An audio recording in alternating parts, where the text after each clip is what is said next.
বন্দী পুরুষোত্তম, প্রেমময়ী শ্রী শ্রী ঠাকুর অনুকূলচন্দ্র।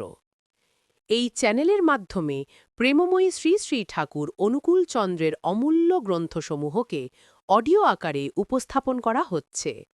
আমাদের আন্তরিক প্রয়াস যেন সকল ভক্তপ্রাণ দাদা ও মায়েরা ঠাকুরের বাণী, অমৃত কথা ও ইষ্ট প্রসঙ্গ থেকে আকণ্ঠ অমৃত রস পান করতে পারেন। যেমন তাকে দেখি, বইয়ের পৃষ্ঠা ৩৬৮ থেকে ৩৭৪, পাঠ ৩৯। অধ্যায় ৫৭। মারোয়ারি ভক্তদের মধ্যে গৌরীশঙ্কর আগরবালাই প্রথম। তারপরে এলো পূর্ণমল আগরবালা, লক্ষ্মীনারায়ণ আগরবালা। গৌরীশঙ্করের বাড়িতে প্রায়ই সৎসঙ্গ হচ্ছে। সেখানে শুধু বাদ্যকর হিসাবে নয়, গায়ক হিসাবেও দেখা যায় শ্রীশ দত্তকে। আলোচনা অন্তে ভজন গিয়ে শোনায়, এটা ওটা ভক্তিতত্ত্বের গানও করে, কিন্তু একখানা গানেই বিভোর হয়ে থাকে বেশি। আমি সকল দুয়ার হইতে ফিরিয়া তোমার দুয়ারে এসেছি, সকলের প্রেমে বিমুখ হইয়া তোমারই ভালোবেসেছি। গান করে আর চোখের ধারায় নাইতে থাকে। তুমি ভালোবাসতে জানো বলেই না আমি তোমাকে ভালোবেসে ফেলেছি। তোমার ভালোবাসা দিয়ে উজ্জীবিত করেছ আমার ভালোবাসাকে। সকল বঞ্চনা ব্যথাকে প্লাবিত করে দিয়েছ তোমার পরমাশ্রয়ী প্রেম দিয়ে। তোমার ধৃতি প্রীতি কৃতির বিকৃতি নেই। তুমি অখণ্ড অমোঘ স্নেহ বিগ্রহ। অনুভূতির রস নিংড়ে পড়ে দু চোখ দিয়ে, শুধু দত্তর নয়, সকলেরই। এই সময়ে এলো রামকৃষ্ণ, আর এলো ভক্ত গহর আলী, এলো পূর্ণচন্দ্র কবিরাজ, উকিল ত্রৈলোক্য সেন প্রভৃতি। এই রামকৃষ্ণের বিশ্বাস কি কম ছিল? কীর্তন নিয়ে নগর পরিক্রমায় বেরিয়েছেন সতীশ গোসাই। রামকৃষ্ণের বাড়ির সামনে দিয়ে যেতেই রুখে এলো রামকৃষ্ণ। ওসব ভজকট নিয়ে আবার এই পাড়ায় কেন বাবা? ও পাড়াটা জ্বালিয়ে খেয়ে এখন আবার এদিকেও ঢোকার শখ হয়েছে দেখছি। মশাই? আবার মশাই তুলছেন কেন? রামকৃষ্ণ মারমুখ হয়ে ওঠে গোসাইয়ের উপরে। আমাদের কাছে ওসব চলবে না, বুঝেছেন তো? আমাদের এই যে, ঘুষি উঁচিয়ে দেখিয়ে দেয়, ভুলেও আর এই পথ মারিও না, বুঝেছ? এই হলো গোসাইয়ের সঙ্গে রামকৃষ্ণের প্রথম সাক্ষাৎ। যেমন নাম প্রচারে গিয়ে নিত্যানন্দ প্রথম দেখলেন জগাই কোটালকে। এই রামকৃষ্ণ শেষে ঠাকুর ছাড়া জানত না। বলতো, ঠাকুরের কথা আর বলবো কি? এই দেখো, রামকৃষ্ণকে তো চেনো। নরক থেকে উদ্ধার করে স্থান দিয়েছেন তার চরণ বৈকুণ্ঠে। সত্যদত্তের কথাও ছিল ঠিক এই রকম। তিনি যে পাপাপহ, তিনি যে পরম তারণ, তার প্রমাণস্বরূপ এই আমাকে দেখো। দূষিত বলে হেলা করেননি, দূষিতকেই শোধিত করেছেন নিজের গুণে। তার মতো প্রশ্রয় নেই, আর নেই তার মতো প্রণেতা। গোময়কে কুড়িয়ে করছেন চন্দন পঙ্ক। সভায় দাঁড়িয়ে চেঁচিয়ে চেঁচিয়ে বলে যায় অতীত জীবনের কথা কাহিনী, আর বলতে বলতে কেঁদে ফেলে। ওগো, এমন দরদি আর দেখিনি, এমন সুহৃদ ভাবতে পারিনি। অতুল, অসীম, অপার করুণার নিধি তিনি। এক ভক্ত সাগরের সঙ্গে তুলনা করছিল ঠাকুরের স্নেহের। বলছিল, ঠিক ও কি যে সে স্নেহ, ও হলো সমুদ্রের সমান। শুনেই অমনি রাগে জ্বলে উঠেছিল আর একজন। কি বললে? তার মানে? সে ভক্ত তো দিশে পায় না কি অন্যায় বলেছে সে। কেন, ঠাকুর কি প্রেমিক নন? আরে বেকুব, ঠাকুরের প্রেম কি মেপে দেখেছ? সে প্রেমের কি তল পেয়েছ? সমুদ্রের কি তল নেই, না কুল নেই তার? কিন্তু তার প্রেম হলো যে অতল, তার তলও নেই, পরিধিও নেই। তুমি ভাবলে সমুদ্র বলে প্রশংসা করলে ঠাকুরের? ও কথা বলতে নেই। প্রতিবাদকারী হলো সত্যদত্ত, নতুন ছাঁচে গড়া আর এক নতুন মানুষ। গহর আলীর বাড়ি হলো কুষ্টিয়ার এড়োপাড়ায়। গহর আলীর বাল্য থেকেই ঈশ্বরে অনুরাগ। যেখানেই ঈশ্বর প্রসঙ্গ, সেখানেই গিয়ে হাজির হয় টানে টানে। বাপ সাধু ফকির ছিল, লালন শাহের ভক্ত। লালন শাহ সিদ্ধ ফকির, তার কাছে হিন্দু মুসলমানে ভেদ ছিল না। সাধু ফকির তার ভাব সাগেরেদ, সাধন ভজন করে আর ফকিরজির গান গায়। মূল হারালাম লাভ করতে এসে, দিলাম ভাঙা নাও বোঝায় ঠেসে, জনম ভাঙা ডিঙি আমার, বল হারালাম জল ছেঁচে, গলুই ভাঙা জলুই খানা, বরাবরই এমনি দশা, গাবকালিতে যায় না কানা, কি করি তাই নাহি দিশে। আমি কত ছুতোর ডেকে আনি, সারতে ভাঙাই তরণী। এক জায়গায় গোঁজ গাড়তে, আর এক জায়গা যায় খসে। যে ছুতোরের নৌকা গঠন, তারই যদি পেতাম এখন, লালন বলে মনির মতন সারাতাম নৌকা তাহার কাছে। ফকির লালন শাহ তখন গত হয়েছেন। গহর আলী তখন নলপাড়ায় পীরের দরগায় যাতায়াত করে। দরগার ফকির সাহেব বড় মেহেরবান লোক, কোনো গোঁড়ামি নেই, নানা সম্প্রদায়ের তত্ত্বরসিকদের নিয়ে ঈশ্বর আলোচনা করেন দিল খোলসা করে। অনেক রাত পর্যন্ত ওইখানেই ফকির সাহেবের সঙ্গ করে গহর আলী। ফলে বাল্য থেকেই গোঁড়ামি নেই গহরের। বাবার দেখা দেখি লালনের গৌরপ্রেমাত্মক গান করে ভাবের আনন্দে। ঘরে কি হয় না ফকিরি? কেন হলি রে নিমাই তুই দেশান্তরী? ভ্রমিয়ে 12, বসে 13, তাও তো হতে পারে কারো। সে তো কথা নয়, মন না হলে নিজ বিচারি। বনে গেলে হয় আগে, মন না মুড়ে কেশ মুড়ালে তাতে কি আর রতন মিলে? মন দিয়ে মন বেঁধেছে যেজন, তারই কাছে বাঁধা হরি। তুই বাড়ি ফিরে চল রে নিমাই, তোর ঘরে বসে মিলবে কানাই। বলে এই কথা কাঁদেন শচীমাতা, লালন বলে লীলার বলিহারি। 8-10 বছর বয়স, পাঠশালার ছাত্র, পড়া ফেলে রেখে ছুটে যায় মিলাদ শরীফে। যেমন তন্ময় হয়ে যায় হজরত রসুলের প্রসঙ্গ শুনতে শুনতে, হাদিসের উপাখ্যান শুনতে শুনতে, ঠিক তেমনি আত্মহারা হয়ে পড়ে হিন্দুর হরিনাম সংকীর্তনে। দূর থেকে খোলের আওয়াজ শুনলেই টান পড়ে যায় মনের গুণে, স্থির থাকতে পারে না। তখনই গিয়ে মিশে যাওয়া চাই কীর্তনের দলে। ছোটবেলায় মুরব্বীরা বরদাস্ত করত, কিন্তু বড় হলে কথা উঠলই নিয়ে। ছোকরাটা বিধর্মী হয়ে যাচ্ছে, গোল্লায় গেল একেবারে। কিন্তু গহর সেসব গ্রাহ্য করে না, ভাবে বিধর্মী আবার কেমন করে হলাম? মানুষের ধর্মই তো ঈশ্বর লাভ, যে নামেই ভজুক, ভজছে তো সেই আল্লাহ তাআলাকেই। দয়ানন্দ স্বামীর ভক্তদের সংকীর্তন হচ্ছে বাজারের এক দোকান বাড়িতে। শুনেই অমনি দেই ছুট। সন্ধ্যাবেলায় কীর্তন শুনে বেরিয়ে আসতেই বড় রাস্তার উপরে ধরে ফেললেন পাড়ার এক মুরব্বী ব্যক্তি। কি বাপু, আবার আরম্ভ করেছ? ইষ্ট প্রসঙ্গে শুনতে চ্যানেলটি লাইক, শেয়ার, সাবস্ক্রাইব করে অল নোটিফিকেশনে ক্লিক করে রাখুন। কি করব চাচা, নেশা যে ছাড়তে পারি নে।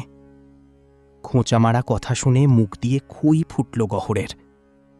আর মানুষ কি নেশা ছাড়া চলতে পারে? এই ধরুন, আপনি যেমন সন্ধে হতেই লাঠি আর হারিকেন নিয়ে বেরিয়ে পড়েন, একদিনও না গিয়ে থাকতে পারেন না। আমারও ওই রকম নেশা এটা। তবে হ্যাঁ চাচা, আপনার নেশার চেয়ে কি আমার নেশা ভালো নয়? চাচাজির মুখ দিয়ে আর কথা বেরুল না, কারণ তার কুপ্রবৃত্তি আছে। সন্ধ্যার পরই ছোটেন গণিকালয়ে। ঈশ্বর যেমন অদ্বিতীয়, ভক্তরাও তেমনি সব এক গোষ্ঠীর। ভক্তের জাত নেই, ভক্ত ভক্তই। তার মূল হল ভগবান। যে নামেই হোক, ভক্ত ভগবানকেই ডেকে চলেছে। গহর আলী তখন জলপাইগুড়ির একটা মাইনর স্কুলের সেকেন্ড মাস্টার। গরমের ছুটিতে বাড়ি এসেছে। বড় রাস্তা দিয়ে একদিন যাচ্ছে, দোতলা থেকে ডাক দিলে সতীশ জোয়ারদার। আরে গহর ভাই যে, কবে এলে? এই তো কদিন হলো। তোমার সঙ্গে কথা আছে, ডিসপেন্সারি ঘরে একটু এসো। নিচুতলায় ডিসপেন্সারি, ওপরতলায় বসতগৃহ। গহর আলী ডিসপেন্সারি ঘরে গিয়ে বসল। একটু পরেই নেমে এলো সতীশ জোয়ারদার। ভাই, এক নতুন খবর। তুমি তো কীর্তন করতে ভালোবাসো, তা আমাদের কলাবাগানের বাড়িতে ঠাকুরের কীর্তন হচ্ছে কদিন থেকে। তুমি যদি ইচ্ছে করো, সন্ধ্যের দিকে একবার করে এলে আনন্দ পাবে। শুনল কখনো কখনো স্বয়ং ঠাকুরকে নিয়েও কীর্তন হয়। কীর্তনপতি নিজেই মাতেন কীর্তনানন্দে। ঠাকুরকে নিয়ে কীর্তন হয়, কথাটা শুনেই ঔৎসুক্য জেগে উঠল গহরের মনে। জিজ্ঞেস করল, ঠাকুর কি? কোন ঠাকুর? পাবনা হিমায়তপুরের ঠাকুর, শ্রী শ্রী অনুকূলচন্দ্র। আগ্রহ উদগ্র হয়ে উঠল আরও। ঠাকুর মানে তো এতদিন মূর্তির ঠাকুরই শুনেছে, এবার শুনল জীবন্ত ঠাকুরের কথা। ভাবল, জীবন্ত বিগ্রহেরই তো প্রয়োজন। তাকে ঠাকুরই বলো আর পয়গম্বরই বলো, তার ডাকনাম দিয়ে কি দরকার? তিনি তো আর নাম ডাকের অধীন নন, সত্যের প্রতিমূর্তি। আলাকুম রাসুলিল্লাহে ও সাওয়াতিন হাসানা। তোমাদের জন্যে খোদার রসুলের মধ্যে রইল শ্রেষ্ঠতমের নিদর্শন। তাকে যে ভজবে সেই জিতবে। সন্ধ্যাবেলায় কলাবাগানের বাড়িতে কীর্তনে এলো গহর আলী। এর আগেও অনেক কীর্তন দেখেছে, কিন্তু কীর্তন যে এমন জীবন্ত হয় তা কখনো জানা ছিল না। কীর্তন পরিচালনা করছেন গোসাই। প্রাণের তরঙ্গে আন্দোলিত হচ্ছে গোটা আঙিনাটা। সে এক অসাধারণ দৃশ্য। গহর আলী ভাবলে, কীর্তনিয়াকে নিয়েই তো কীর্তনিয়ার কীর্তন। তাকে চাক্ষুষ না পেলে এরকমটি কখনো হয় না। সংকল্প করল সেই প্রাণবন্ত পুরুষটির সঙ্গ লাভ করতে হবে। শুধু সংকল্পই কি আর কাজ হয়? প্রার্থনাও করল মনে মনে, প্রভু মেহেরবান, এই দিনকে দয়া করো, তোমার চরণে পৌঁছবার পথ খোলাসা করে দাও। শুনল ঠাকুর মাঝে মাঝেই কুষ্টিয়ায় আসেন। প্রতীক্ষা চঞ্চল হয়ে অপেক্ষা করতে লাগল তাই শুনে। দু একদিন পরেই ঠাকুর এসে গেলেন, যেন গহরের ডাকেই হাজির হলেন। যেখানে ডাক শুনছেন সেখানেই হাজির হচ্ছেন। সংযোগের সুইচ টিপে দিলেই পৌঁছে যাচ্ছেন অলোক সুলভ আলোক রূপে। একদিন ঠাকুর ঘরে ভোগ নিবেদন করে কপাট এঁটে বসল প্রফুল্ল রায়ের স্ত্রী। ঠিক করেছে প্রসাদ পেয়ে তবে বেরোবে। সাক্ষাৎ ঠাকুরের সম্মুখভুক্ত পরমান্ন প্রসাদ। ঠাকুর বসে থাকতে থাকতে অমনি উঠে দাঁড়িয়েছেন। ওরে অন্তা, ডাক্তার, কুষ্টে যাব একবার। তাহলে ব্যবস্থা করতে হয়। ব্যবস্থা আর কি, উঠে যে দাঁড়িয়েছেন ওই দাঁড়ানোতেই হাঁটা। যারা সঙ্গে যাওয়ার লোক তাদেরও দৌড়তে হলো তখনই পিছনে পিছনে। সেই ভরা দুপুর বেলায় পদ্মা পার হয়ে চললেন কুষ্টিয়ায়। গড়াইয়ের খেয়া তীরে লাগতে না লাগতেই লাফ দিয়ে ডাঙায় নেমে গেলেন ঠাকুর। চোখের নিমিষে এসে হাজির হলেন প্রফুল্ল রায়ের বাড়িতে। হঠাৎ এমন অসময়ে ঠাকুর, সবাই বিস্মিত, কিন্তু ওর সেদিকে ভ্রুক্ষেপ নেই। হাঁক ছাড়ছেন, মারি, কোথায় গেলি মা? ও দাদা! রায়গিন্নি তো গলার আওয়াজ পেয়েই চমকে উঠেছে। হ্যাঁ, এই কি সত্যিকারের ঠাকুর এসে গেলেন? তাড়াতাড়ি উঠে পড়ল আসন থেকে। খিল খুলতেই দেখি সামনে ঠাকুর। গিন্নির চোখ দিয়ে জল নেমে এলো। ভাষা খুঁজে পেল না অভ্যর্থনা করতে। আর কি হবে অভ্যর্থনা? নিজেই যেচে বললেন, ও মা, বড় খিদে পেয়েছে মা, কতটা পথ হেঁটে এসেছি, আগে খাবার জোগাড় কর, হাত পা ধুয়ে আগে খাই। এই হল বাসনা বসান ভগবান। সত্যদত্তর মনে বাসনা হয়েছে। ঠাকুরের পায়ের একজোড়া জুতো পেলে আসনে বসিয়ে পুজো করতাম। কিন্তু ঠাকুরকে কি এ কথা বলা যায়? মনের ইচ্ছা মনেই ঢেকে রাখে। ঠাকুর অশ্বিনী বিশ্বাসের ঘরে বসে। রাত তখন প্রায় 10টা বাজে। হঠাৎ বলে উঠলেন, সত্যদা, টাকা আছে পকেটে? সত্যদত্ত ডিসপেন্সারির কাজ শেষ করে এখানে এসেছে, ক্যাশ তার পকেটেই। বললে, আগে হ্যাঁ, আছে কিছু। জুতো কিনে দেবেন আমাকে একজোড়া? ঠাকুর তার দেওয়া জুতো পায়ে দেবেন, খুব ভাগ্যের কথা। বললে, হ্যাঁ হ্যাঁ, নিশ্চয়ই, কিন্তু মনের মধ্যে আশঙ্কা, এত রাতে দোকান বন্ধ হয়ে গিয়ে থাকে যদি। সম্মতি শুনেই ঠাকুর উঠে দাঁড়িয়েছেন। চলুন তবে বাজারে যাওয়া যাক। ভাগ্য ভালো, একখানা বড় দোকানই খোলা পাওয়া গেল। পছন্দ মতো জুতো কিনে ঠাকুরের পায়ে পরিয়ে দিলে সত্যদত্ত। নতুন জুতো পায়ে দিয়ে পুরনো জোড়া ইঙ্গিতে দান করলেন তাকে। সে শুধু নামই পুরনো, ব্যবহারের ছোঁয়া লাগা মাত্র। এতক্ষণে মনে পড়ে গেল তার আকাঙ্ক্ষার কথা। ওহো, যা চেয়েছিলাম তা এমনি করে দিলেন তিনি। প্রাণ ভরে গেল সত্যদত্তর। পাদুকা মাথায় নিয়ে বাড়ি এলো আনন্দে কাঁদতে কাঁদতে। গুণে টান পড়লে নৌকো কি আর স্থির থাকে? ভগবান হলেন নৌকো, ভক্তির গুণ লাগিয়ে তাকে টানতে হয়। ঠাকুর অশ্বিনীবাবুর বাড়ি থেকে সন্ধ্যাবেলায় দলবল নিয়ে কীর্তন করতে চললেন কলাবাগানের বাড়িতে। গহর আলী আগে থেকেই গিয়ে বসে আছে সেখানে। এই যে ঠাকুর আসছেন!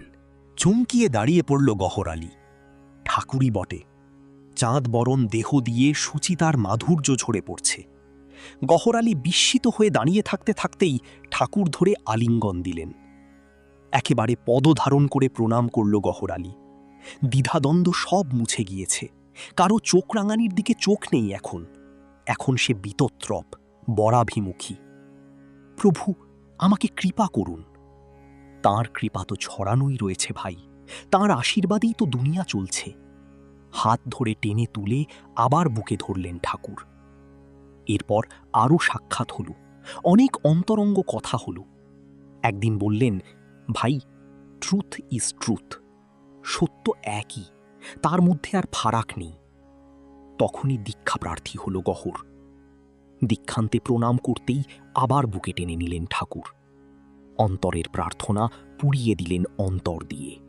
নিচের ডেসক্রিপশনে ঠাকুরের প্রতিটি গ্রন্থের ছোট ছোট অডিও ভিডিও ধারাবাহিকভাবে সংযোজিত হয়েছে ও নিয়মিত প্রকাশিত হচ্ছে। ভিডিওগুলিতে ক্লিক করে ঠাকুরের অমৃত রস শ্রবণ করতে পারেন। তাই চ্যানেলটি সাবস্ক্রাইব করুন, বেল আইকনে ক্লিক করে অল নোটিফিকেশন অন করুন। শেয়ার করে অন্য সকলকেও ঠাকুরের অমৃতবাণী শ্রবণের সুযোগ দিন। জয় গুরু।